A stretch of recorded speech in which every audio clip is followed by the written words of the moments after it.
kamusta sa inyong lahat? Kasama ko isang magaling na doktor, Dr. Dex Macalintal, vlogger, doctor, family medicine, and dietitian. Apo. Oh. So, tuturuan tayo ngayon ni Dr. Dex. Marami kasi nagtatanong lagi, di ba, about intermittent fasting. Nakita ko yung video mo, well-researched. Ano bang mapapayo natin sa ating kababayan? Hello po sa inyo, Dr. Dex po ulit. Ano po, magandang gabi po. Pagka sinabi kasi natin, sir, na intermittent fasting, no, usually sinasabi, fad diet, ganyan-ganyan. Pero katotohanan, hindi naman siya talaga diet eh.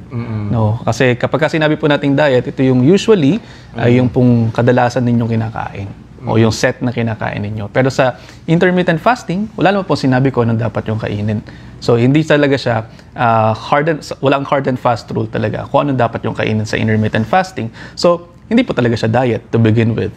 So, pangalawa, sa katotohanan, since hindi siya diet, ano siya? Siya po ay schedule lamang po ng pagkain. So, sineschedule, no? Kapag sinabi natin intermittent fasting, usually, yung naririnig natin mga 16-8 or 16 hours na walang kinakain, tapos 8 hours maraming kinakain o yung usual na kinakain.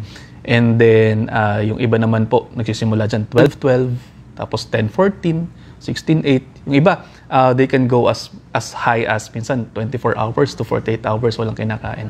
No? So, yun. Pero may tubig yun. May tubig po yun. Usually may tubig po yun. Parang sa Bible, di ba? Sa Bible, may fasting din. Fasting. So, para sa'yo, ano muna generally feeling mo ang possible benefits ng intermittent fasting? Possible benefit po, unang-una dyan, ay marirestrict yung pagkain. Merong benefit niya po ay maaari po siyang makatulong po sa inyo para po ma-decide ninyo kung ano yung mga kakainin ninyo at saka kung hanggang saan kayo kakain. Ano siya, pampapayat? Opo, pampapayat po siya. No? Pero kinakailangan, alam din po natin kung gaano kadami din po yung ating kakainin. Kasi yung benefit na pampa-healthy, hindi ganun ka-sure, di ba? Hindi po siya ganun ka-sure pa. Hindi pa ganun ka-proven. Although there are studies na sinasabi na nakatutulong po sa pag-generate ulit ng mitochondria, mga ganyan, para mas maging mas maganda po yung inyong powers, no, yung inyong yung energy ninyo kasi mitochondria is the powerhouse of the cell. So nakatutulong din daw po ito sa energy natin.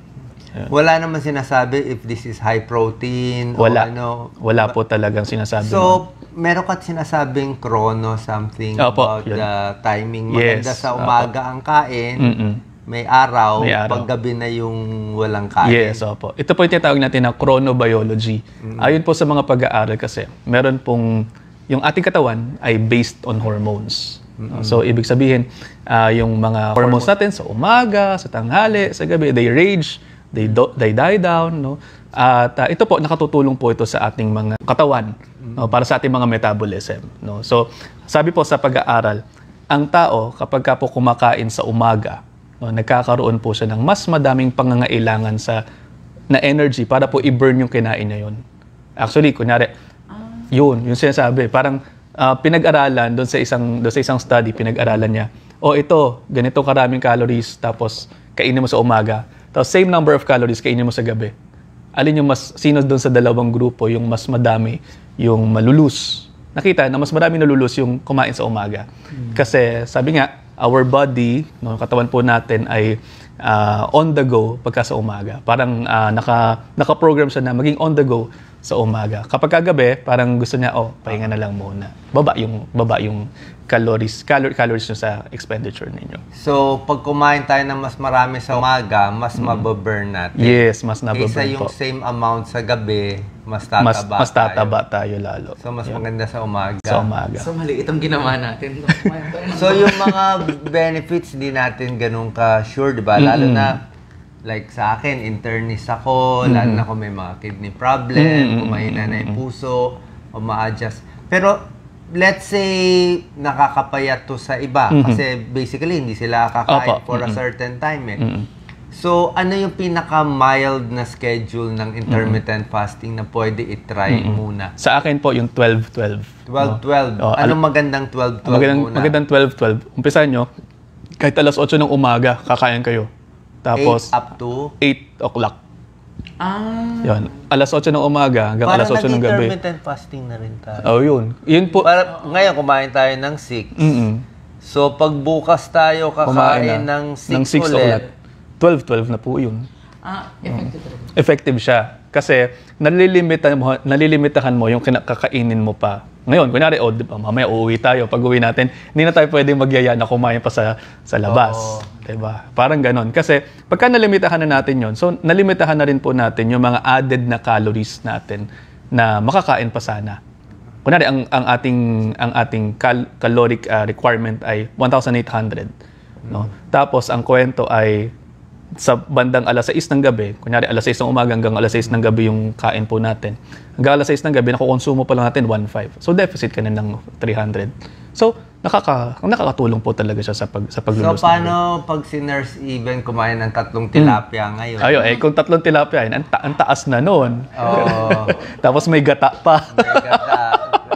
Kung 3 tilapia yun. Akong paringgan. Tapos, so paano yun? So, hindi effective sa kanya? Maaari pong hindi maging effective kung sobra-sobra. So, may balak ka po ba kumain hanggang mamayang gabi? O wala na? Hindi na. Tomorrow morning ka na? Morning bukas na na. po tayo. Ayun. So, 12-12 muna. 12 muna. And then slowly, kumain tayo mga bandang alas 6. Pero pwede magtubig. Pwede po magtubig. So, pag nasanay ka na sa 12-12, ano yung next Next step? is 10-14.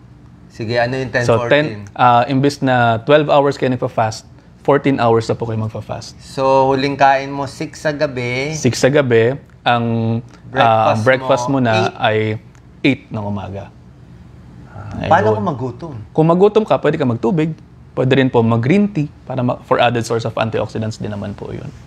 Tapos, ang goal is 8:16. Opo, ang goal is 8:16. Paano naman yung 8:16? Yung 8:16 po pwede, 8 oras nakakain. Paano yun? Anong schedule nun? Ang schedule mas maganda po sa umaga pa rin. Nandun pa rin yung 8 a.m. Sige, ano? 8, 9, 10, 11, 12, 1, 2, 3, 4. Hanggang 4 o'clock ka lang kakain? Oo, hanggang 4 o'clock kakain. Yun. So, minsan ina-adjust po nila mga 9, so 9 to 5 yung kain nila. 9 to 5 9 lang to 5 ang kain. nila. Tapos, bandang alas 5, paunahan na, pasunod na, hindi nakakain. Anong theoretical nila dun?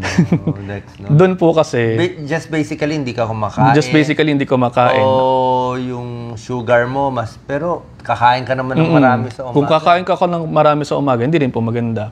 Kung kumbaga ginagamit po siya kasing tool para malimitahan yung pong caloric intake ninyo sa buong araw. Yun actually yung dahilan nun. Pero meron din po kasi mga pag-aaral na nakatutulong daw po ito sa energy ng tao at saka syempre sa control ng asukal at saka sa mga sa pagiging focus ng mga tao sa kanilang gawain. Imbis na ginagawa ng iba, kakainin lahat. Di ba? Gusto ng gata, may bawang pang patis, at mga bawal.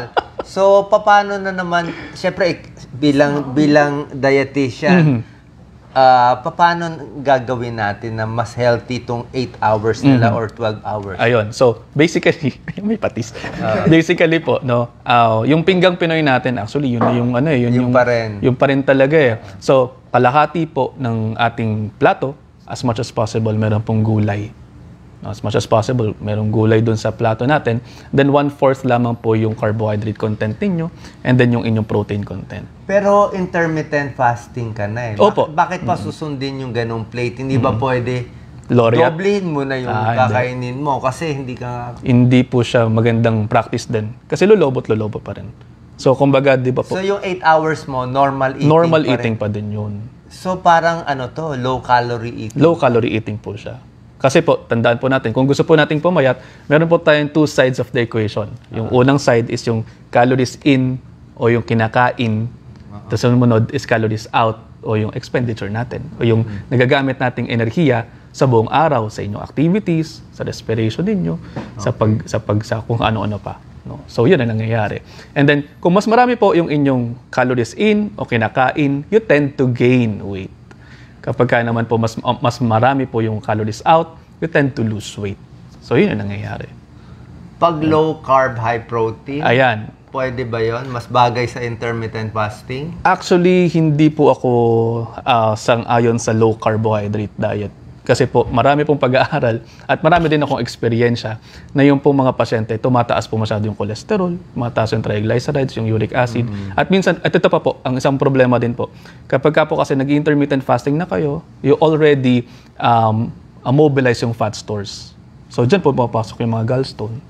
Kasi masyado na mobilize. Oo, pag masyadong fasting, pwede magka-gallstone. Pwede magka-gallstone. Masyado rin pong matataba yung pagkain, di ba nangyayari, nasusupersaturate yung bile, nagkakaroon ng crystals. So, dapat normal eating pa rin po tayo. Diyan pa rin, kasi tandaan din po natin na walang iisang uri ng pagkain na makapagbibigay ng lahat ng sustansyang kailangan ng katawan.